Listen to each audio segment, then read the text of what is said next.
आज यूपी के तीसरे दौर के चुनाव का नामांकन शुरू हो रहा है। पहले दिन डिप्टी सीएम केशव प्रसाद मौर्य नामांकन करेंगे। मौर्य के नामांकन के वक्त बीजेपी अध्यक्ष जेपी नड्डा और यूपी के बीजेपी चुनाव प्रभारी धर्मेंद्र प्रधान मौजूद रहेंगे। और देखिए, अभिवादन स्वीकार करते हुए स्वयं डिप्टी सीएम केशव प्रसाद मौर्य, आज बड़ा दिन है उनके लिए, नामांकन दाखिल करने पहुंचने वाले हैं वो। और ऐसे में समर्थक और तमाम पार्टी कार्यकर्ता उन्हें शुभकामनाएं देते हुए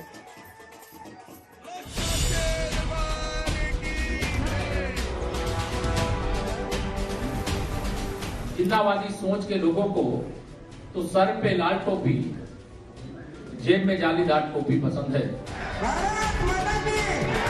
कमल खिलेगा और उत्तर प्रदेश में 300 से ज्यादा कमल खिलेगा। बीएसपी के जिस गढ़ को केशव प्रसाद मौर्य ने 2012 में तोड़ा था, आज फिर उसी सीट से वो चुनाव समर में उतरने वाले हैं। डिप्टी सीएम केशव प्रसाद मौर्य आज कौशाम्बी की सिराथू सीट से नामांकन भरने वाले हैं।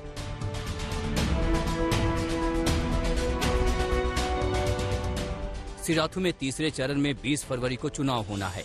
इस दिन 16 जिलों की 59 सीटों पर वोट पड़ेंगे। तीसरे दौर के लिए नामांकन आज शुरू हो रहा है।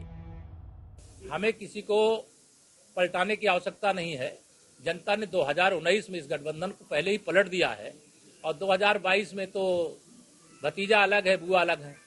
मैनपुरी की करहल सहित चारों सीटों पर जीत का चौका लगेगा, कमल खिलेगा और उत्तर प्रदेश में 300 से ज्यादा कमल खिलेगा। योगी आदित्यनाथ के मुख्यमंत्री बनने के बाद से यूपी योगीमय है, लेकिन ये केशव प्रसाद मौर्य ही थे जिनकी अगुवाई में 2017 में बीजेपी यूपी की सत्ता में आई थी। उन्हें तब मुख्यमंत्री पद का प्रबल दावेदार बताया जाता था, लेकिन उन्हें डिप्टी सीएम पद से संतोष करना पड़ा। यूपी में एक बार फिर केशव प्रसाद मौर्य बीजेपी के विजय अभियान की अहम कड़ी हैं।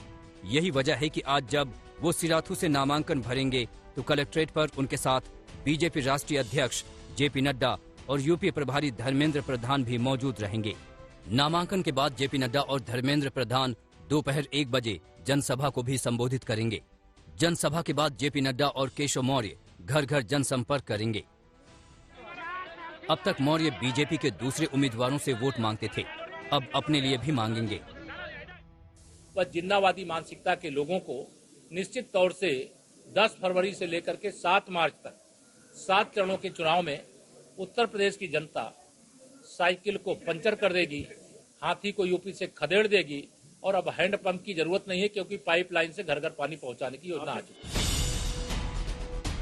सिराथू में केशव प्रसाद को घेरने के लिए समाजवादी पार्टी ने अपना दल कमरेवादी की पल्लवी पटेल को उतारा है।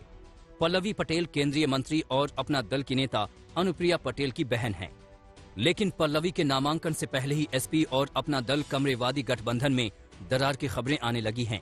पार्टी के राष्ट्रीय महासचिव पंकज निरंजन पटेल के मुताबिक जौनपुर, वाराणसी, प्रयागराज और मिर्जापुर की सीटों को लेकर एसपी से विवाद है। सूत्रों के मुताबिक पल्लवी जैन के नामांकन पर भी सस्पेंस पैदा हो गया है।